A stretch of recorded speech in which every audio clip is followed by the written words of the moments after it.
Imagine at the end of fascism in Rome,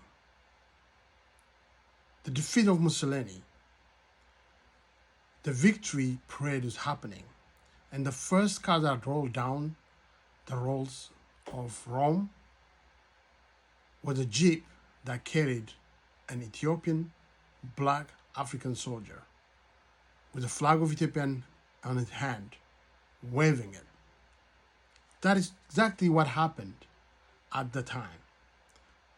The city was Rome, and the soldier's name is Abdissa Aga. In case if you know this story, I'll tell you about him. Abdissa Aga, born in Wallagga, Oromia area, in a small city called Najo. When he get to the age of 14, went to the Royal Military Academy, and he wanted to be an army, a soldier. They trained him, and then of course he went back to fight the Italians when they came to colonize Ethiopia, which they were defeated. Abdissa Aga was in that time fighting against Italians, and he was such a great fighter, the Italians are afraid of him. And then finally, they captured him.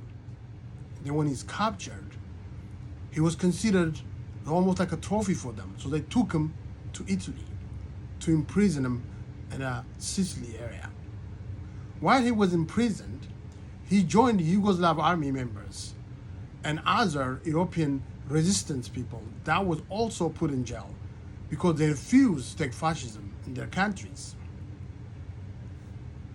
Abdissa especially befriended an Yugoslav army soldier called Julio. Together, they planned to escape the prison.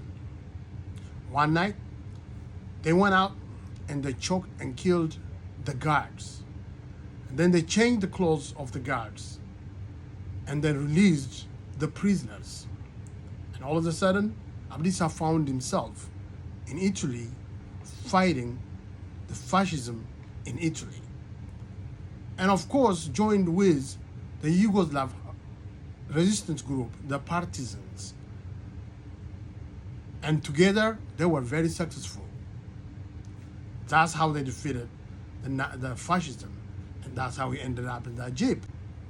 So when the armies reached Rome, British, French, and American soldiers really honored Abdissa Aga for his bravery. And the British named him commander of the British Army Police, British military police. And they sent him to Germany to fight against Nazis. In Germany, he bravely fought the Nazis. And then when the city of Berlin was liberated, he was again find himself on the top of the truck, holding Ethiopian flag. Then these three countries wanted to give him more ranks and more money so he can serve in other duties. But he said he wanted to go back to his country. He said he missed his country. He said he's going to serve his country. And that's exactly what Abdissa Aga did. He went back to his country, joined the army, ended up get to the rank of the lieutenant colonel, and also he fought in a war in Somalia, defending his country. Finally, this hero passed away. To this day, Abdissa Aga is a great hero in Ethiopia and other African countries. But when I come to the Western world and start investigating more about his history, I don't see most of his history. It's very important that we celebrate our heroes and tell their stories.